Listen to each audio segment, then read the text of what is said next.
కట్టారు.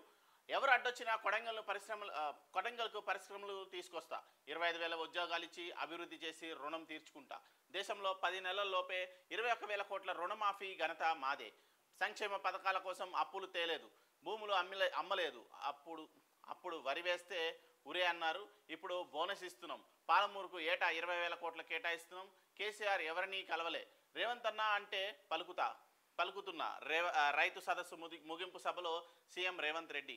ఎందుకు సీఎం రేవంత్ రెడ్డి గారు రైతు సదస్సు పెట్టారు? ఎందుకు ఇంత హడావుడి చేస్తున్నారు? ఎక్కడ ఏం తప్పు జరిగింది అంటే ఢిల్లీ మొట్టికాయలేస్తుంది, ఆల్రెడీ మహారాష్ట్ర కోల్పోయారు కాంగ్రెస్ పార్టీ వాళ్ళు. సో ఇంపాక్ట్, తెలంగాణ ఇంపాక్ట్ ఖచ్చితంగా దేశవ్యాప్తంగా ఉంది కాంగ్రెస్ పైన. సో ఏదైతే వీళ్ళు అలివిగాని హామీలు ఇచ్చారో కాంగ్రెస్ ప్రభుత్వం, గత ప్రభుత్వం ఆల్రెడీ గతంలో ఉన్న ప్రభుత్వాలు ఇచ్చిన హామీలతో పాటు వీళ్ళు బోనస్గా ఇంకా కొన్ని హామీలు పెంచి ఇచ్చారు, మేనిఫెస్టోలను పెంచారు. సో వీటన్నిటి వల్ల ఎక్కడ డ్యామేజ్ జరిగిందంటే బడ్జెట్ కొరత. అప్పటికే కేసీఆర్ దగ్గర నిధులు లేవు, లేదంటే బీఆర్ఎస్ పార్టీ కొంచెం పుంజుకుంటుంది, అంటే తెలంగాణ ఫైనాన్షియల్ ఆర్థిక వ్యవస్థ కొంచెం కుంటుపడుతుంది అనే క్రమంలోనే రేవంత్ రెడ్డి రావడం. సో ఇక్కడ అప్పులు తెస్తే తప్ప వాటికి వీళ్ళు చెప్పిన సంక్షేమ పథకాలకి ఖర్చు పెట్టలేని పరిస్థితి. సో ఇక్కడ 21,000 కోట్ల రుణమాఫీ ఏదైతే చెప్తున్నారో 21,000 కోట్ల రుణమాఫీకి సంబంధించి రైతు భరోసా కిందనో రైతు బోనస్ కిందనో ఇచ్చే డబ్బులన్నింటినీ ఆపేశారు. అది ఇచ్చి ఇక్కడ రుణమాఫీ ఇచ్చాము అంటున్నారు. ప్రతి రైతుకి ఖచ్చితంగా 5,000, 10,000, 1,00,000, 2,00,000 అప్పులు ఎక్కడో చోట ఉంటాయి. సో వీళ్ళే గతంలో మీరు అప్పులు చేసుకోండి నేను వచ్చి తీరుస్తా అని చెప్పి హామీ ఇస్తేనే వాళ్ళు అప్పులు చేశారు సగం మంది. సో వాళ్ళలో ఇంకా చాలామంది రైతులకి రుణమాఫీ కాలేదు, ఇప్పటికీ కొట్లాడుతూనే ఉన్నారు. రైతు సభ దేనికి పెట్టారో నాకు ఇప్పటికీ అర్థం కాలేదు. కొన్ని కోట్ల రూపాయల ఖర్చు పెట్టి రైతు సభ పెట్టారు.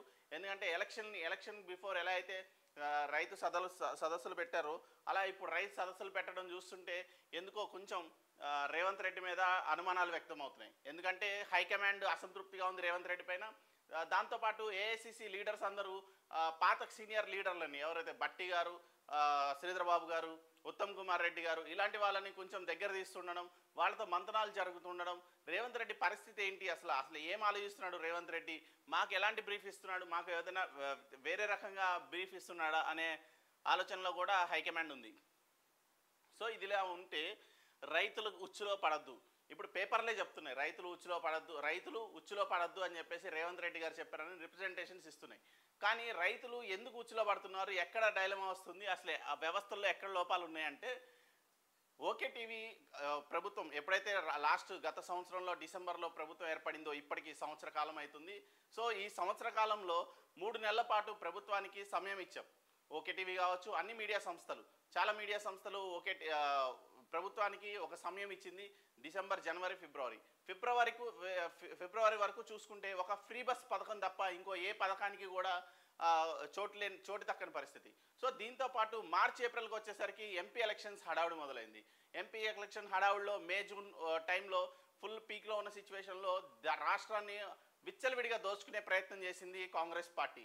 సో కాంగ్రెస్ పార్టీ నాయకుల విచ్చలవిడితనం ఎలా అయితే ఆఫీసర్లను మార్చకుండా ఐఏఎస్ ఆఫీసర్లు, గత ప్రభుత్వంలో దోచుక తిన్న ఐఏఎస్ ఆఫీసర్లు సోమేష్ కుమార్ కావచ్చు, అమయ్ కుమార్ కావచ్చు, నవీన్ మిట్టల్ కావచ్చు, ప్రశాంత్ కిషోర్, ఈయన రకరకాల మంది, చాలామంది ఐఏఎస్ ఆఫీసర్స్ చాలామంది దోచుకున్న పరిస్థితి. సో వారు దోచుకున్న ఐఏఎస్నే కంటిన్యూ చేస్తున్నారు రేవంత్ రెడ్డి గారు, జర చూసుకోండి అని చెప్పి ఓకే టీవీ చాలాసార్లు వాళ్ళపైన యుద్ధం చేశాం. సో వాళ్ళు డాక్యుమెంటల్ ఎవిడెన్స్ సహా నిరూపించి వీళ్ళకి ఇన్ని 100 ఎకరాలు ఎక్కడి నుంచి వచ్చినాయి, ధరణిలో స్కామ్స్ చేశారు, ఎన్ఓసీల పేరుతో స్కామ్స్ చేశారు, గొర్రెల పంపిణీ స్కామ్ చేశారు, కాళేశ్వరంలో స్కామ్ చేశారు.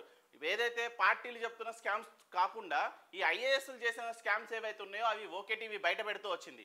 తర్వాత క్రమంలో ఇదే గురుకులాలు ఈరోజు కొట్లాడుతున్న కేటీఆర్ అండ్ టీంకి మనము విక్టోరియా మెమోరియల్ పైన మనం స్టింగ్ ఆపరేషన్ చేసి ఎస్సీడీడీకి సంబంధించి స్టింగ్ ఆపరేషన్ చేసి మనం అక్కడ గురుకులాల్లో ఉన్న విద్యార్థుల కష్ట నష్టాలు తెలుసుకునే ప్రయత్నం చేసి అక్కడ వసతులు సరిగా లేవు, బిల్డింగ్స్ సరిగా లేవు, సదుపాయాలు సరిగా లేవని చెప్పేసి మనం ఎప్పుడైతే మే, జూన్లో వ్యక్తపరిచాం. సో గురుకులాల విషయంలో కూడా కంటిన్యూస్గా ఓకే టీవీ ఫోకస్ చేస్తూ వచ్చింది.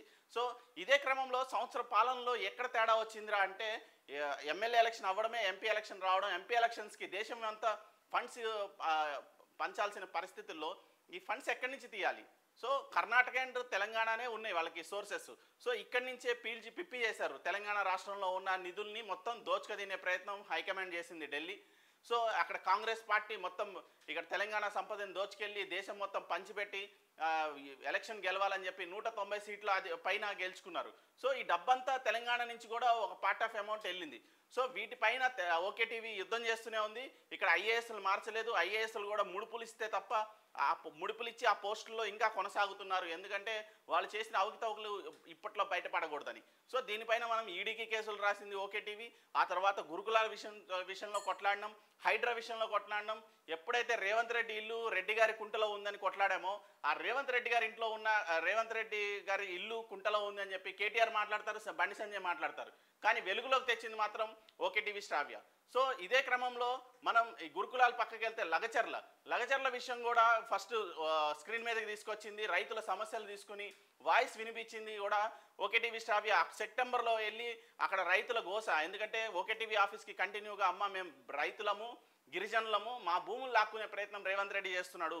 సో మేము రేవంత్ రెడ్డికి ఓటేసి మోసపోయినాం, మమ్మల్ని ఆదుకోండి, మా సమస్య తెలుసుకోండి, మా బాధను వ్యక్తపరచండి, బయట ప్రపంచానికి తెలియపరచండి అని చెప్పేసి అడిగిన క్రమంలో మనమే అక్కడికి వెళ్ళి కొడంగల్లో ఉన్న అక్కడ ట్రైబ్స్ని మైక్ పెట్టి ఇంటర్వ్యూ చేసి ఏంటి వాళ్ళ కష్ట సుఖాలు ఏంటి కనుక్కొని వాళ్ళకి ఎక్కడ ప్రాబ్లం జరుగుతుంది, వాళ్ళు ఏం ఎక్స్పెక్ట్ చేస్తున్నారు అనేది మొత్తం ఎంక్వైరీ చేసి వాళ్ళ కష్ట సుఖాలని బయటపెట్టింది okay TV. So Lagacharla issue ఇప్పుడు మాట్లాడుతున్న కేటీఆర్ అండ్ సోకాల్డ్ పెద్ద మనుషులు ఇప్పుడు పరామర్శించడానికి వెళ్తున్న పెద్ద మనుషులందరికీ సో మరి సెప్టెంబర్లో ఇది ఓకే టీవీ బయటికి తీసుకొచ్చింది కదా. సో ఆ రోజు ఎవరికి సోయలేదు. అంటే మేము వచ్చి ఐఏఎస్ల పైన అమయ్ కుమార్ పైన ఈడీ రైడ్ జరిగే వరకు పక్కపార్టీ నాయకులు మాట్లాడరు. ఎందుకంటే గత ప్రభుత్వంలో వీళ్ళ ప్రభుత్వంలోనే ఈ ఆఫీసర్లందరూ కొనసాగారు కాబట్టి. సో గురుకులాలు నిర్వీర్యం అయిపోవడానికి, గురుకులాలలో ఇంత ఫెసిలిటీస్ లోపించడానికి మెయిన్ కారణం గత ప్రభుత్వం అయితే ఈ ప్రభుత్వం బిల్స్ ఇవ్వట్లేదు. సో ఇక్కడ బిల్స్ ఇవ్వకపోవడం మెయిన్ రీజను. సో అది కూడా మేము పదే చెప్తూ వచ్చాం, గురుకులాలకి ఫండ్స్ ఇవ్వట్లేదు, canteen mess charges bills pay చేయట్లేదు అక్కడ ఉన్న కాంట్రాక్టర్స్కి, ఫుడ్ కాంట్రాక్టర్స్కి అని చెప్పేసి నెత్తినోరు బాదుకున్నాం, వినలేదు. తర్వాత లగచర్ల ఇష్యూ కావచ్చు, హైడ్రా విషయం కావచ్చు. హైడ్రా విషయంలో హైడ్రా మంచిదే, కానీ ఇళ్ళు అడ్డగోలుగా కూలగొడుతున్నారు, పేద ప్రజలు ఉంటున్నారు, వాళ్ళకి ఇంటిమేట్ చేయండి, వాళ్ళకి రీహాబిలేట్ చేయండి, వాళ్ళకి వారం రోజులు గడివిచ్చి కూలగొట్టేస్తాను అంటే ఎక్కడ పారిపోతారు, మీరు పగలగొట్టి వెళ్ళిపోతున్నారు, వాడు రాత్రి ఎక్కడ తిన్నాడు ఎక్కడ కొన్నాడు అని మీకు తెలుసా? ఆ కష్ట సుఖాలు కూడా క్యాప్చర్ చేసుకుంది, వాళ్ళ కష్ట సుఖాలు తెలుసుకుంది కూడా ఓకే టీవీని. సో ప్రతి అంశంలోనూ ప్రజల కష్టాల విషయంలో పోరాడుతూ ఎక్కడికక్కడ ప్రజల కష్ట నష్టాలను తెలుసుకుంటూ వాళ్ళు ఏదైతే చెప్పదలుచుకున్నారో భావ ప్రకటన స్వేచ్ఛ, వాళ్ళు ఏదైతే వాళ్ళ బాధను తలుచుకున్నారో అవన్నీ ఓకే టీవీ క్యాప్చర్ చేసింది. ఓకే టీవీనే ఎక్స్క్లూజివ్గా బయట పెట్టింది. ఓకే టీవీ తర్వాతనే మిగతా నాయకులు మాట్లాడినా, వేరే ఛానల్స్ మాట్లాడినా, అంటే వేరే ఛానల్కి తెలియదని కాదు, కానీ అంత ఫోకస్డ్గా ఓకే టీవీ వెళ్తుంది. నెక్స్ట్ లగచర్ల ఇష్యూ కాదు, ఇంకా చాలా ఉన్నాయి. ఇప్పుడు విద్యార్థుల మరణాలు ఇప్పుడు చెప్తున్నారు, గతంలోనే దగ్గర 500-600 విద్యార్థుల మరణాలు జరిగినాయి. సో ఫుడ్ పాయిజన్ అయి చాలామంది విద్యార్థులు చనిపోయారు. కార్పొరేట్ కాలేజీల్లో చనిపోతే అది వేరే, తల్లిదండ్రులు ఇష్టపూర్వకంగా లక్షల రూపాయలు డొనేషన్లు కట్టి అక్కడ పిల్లల్ని జాయిన్ చేసి మొండిగా నువ్వు అక్కడే ఉండాలి, ఉంటే అక్కడే ఉండాలి, చదివితే అక్కడే చదవాలి, సస్తే అక్కడే చచ్చిపోవాలన్న పరిస్థితుల్లో ప్రైవేట్ కాలేజీల్లో విద్యార్థుల్ని తీసుకెళ్ళి బర్రెల దొడ్లో వేసినట్టు వేస్తున్నారు. కానీ ఇక్కడ అలా కాదు. ఇక్కడ నిరుపేద విద్యార్థులు తిండికి గుడ్డకి నోచుకొని విద్యార్థులు, మా పిల్లలు చదువుకుంటే వాళ్ళ భవిష్యత్తు బాగుపడుతుంది అని చెప్పేసి ఆశతో ఈ ఎస్సీడీడీలు కావచ్చు, గురుకులాలకు కావచ్చు, టిమ్రెస్కి కావచ్చు, మైనారిటీ గురుకులాలకు కావచ్చు, వీటికి వచ్చి జాయిన్ చేస్తుంటే తల్లిదండ్రులు వాళ్ళు మరణానికి గురవుతుంటే ఎవరు బాధ్యులు? సో ఇక్కడ ఉన్న మహిళా కమిషన్ చైర్మన్ కూడా మొన్న నారాయణ కాలేజ్కి వెళ్ళారు కదా, సేమ్ టైం ఎందుకు ఈ గురుకులాలకు వెళ్ళరు? గురుకులాలను విజిట్ చేయరు? గురుకులాలలో బాలికలు మీకు పట్టరా? గురుకులాలలో బాలికలు మీకు నచ్చరా? సో ఎందుకు ఇదంతా జరుగుతుందని వ్యవస్థని ప్రశ్నిస్తుంది కేవలం ఓకే టీవీనే. కేవలం అని ఎందుకు అంటున్నా అంటే